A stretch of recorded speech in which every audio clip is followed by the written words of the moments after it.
Hi. When's the last time you played a really stupid video game that was just made for fun? Yeah, me too. I was thinking the same thing. Anyways.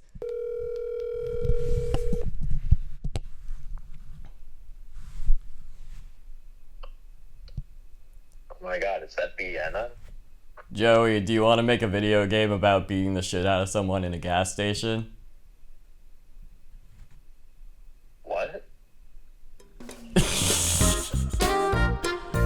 Yeah, okay. Martial arts master. Disgraced. Needs to make it. Gets a job at a gas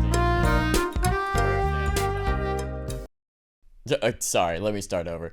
Do you want to make a video game about a disgraced martial arts master leaving their school and then getting a job at a gas station, and then someone tries to mug him, and then you beat the shit out of them? I mean, sounds interesting.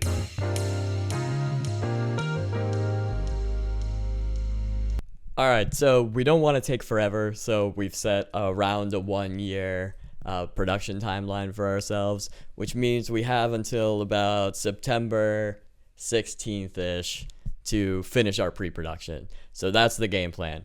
Figure out if the game is fun in some number of weeks. I don't remember.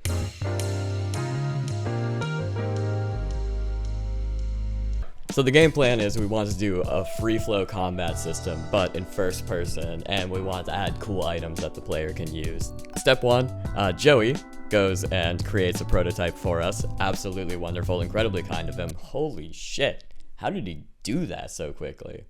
Maddie, on the other hand, goes and starts drawing out different character designs, different art styles for us to kind of explore. The idea here being that we want to have rough concepts to talk about. That way we can go, this is right, this is wrong, this is closer, this is not exactly what we wanted, we like this part, we don't like this part. I can't do art. And you don't want me to do art. No. It wouldn't be good. Do you know any artists? Maddie, do you want to work on a game where you're a chameleon who beats the ever-loving shit out of robbers who run into your gas station and try to hold you up? What? All right, sorry. We have our prototype, we have the beginnings of our art style. Very exciting.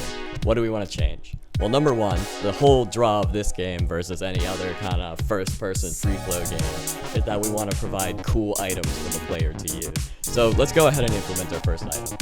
We chose a beer can for its versatility, with the intent of setting it up to be able to throw as an attack at an enemy. In the art department, Maddie came up with a few different character designs for our main player character here. And they're all really cool. I really like this Falcon guy, but the Chameleon has stolen our hearts. For a multitude of reasons, but the potential of being able to use that tail or the tongue as some sort of weapon or attack is just too exciting to pass up.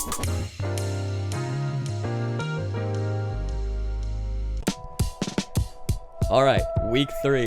Things are feeling pretty good, actually. So let's amp it up a little bit.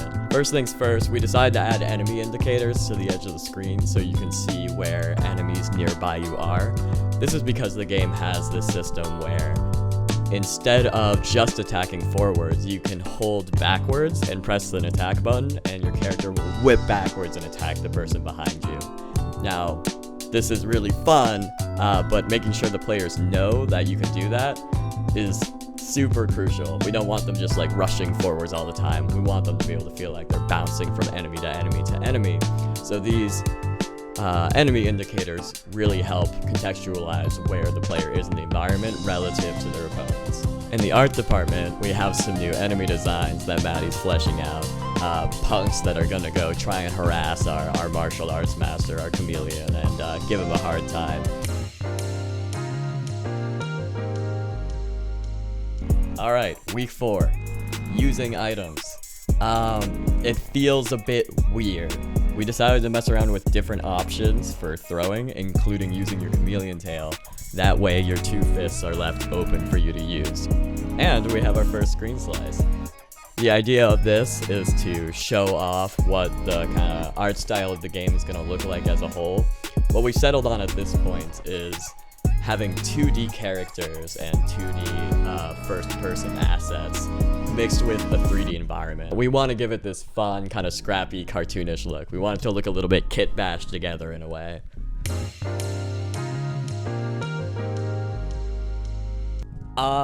So items are kind of like our big selling point here, right? Problem, they are really messing with the free flow of combat. Thus far, the player has been able to throw the item or use it as like an attack or a buff, in this case with the beer can, a buff.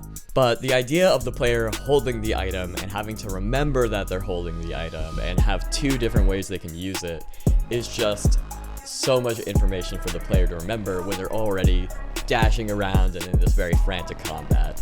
We messed around with a few different options, having only throwing items, having items only do an action, but what we settled on was when you go to pick up an item, you dash towards it, you pick it up, and you use it immediately. That way, it feels like it's integrated into the free flow combat.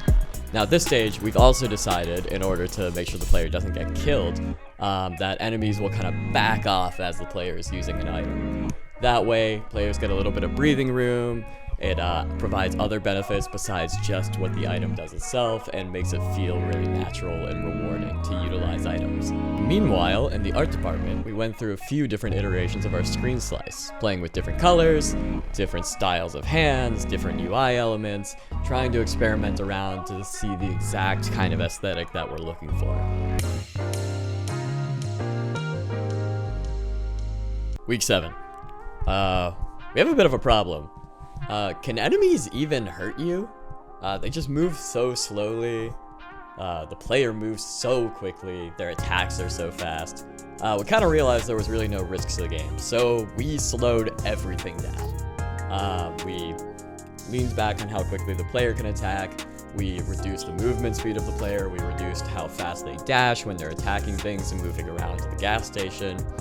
And it honestly ended up feeling a lot better than we expected. The speed was fun, but the player still feels fast when they're moving at this slower speed because they're able to dash across the room.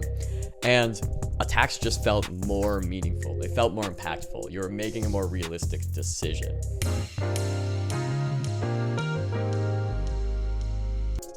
Week 8. We got a bit of a problem. Free flow combat.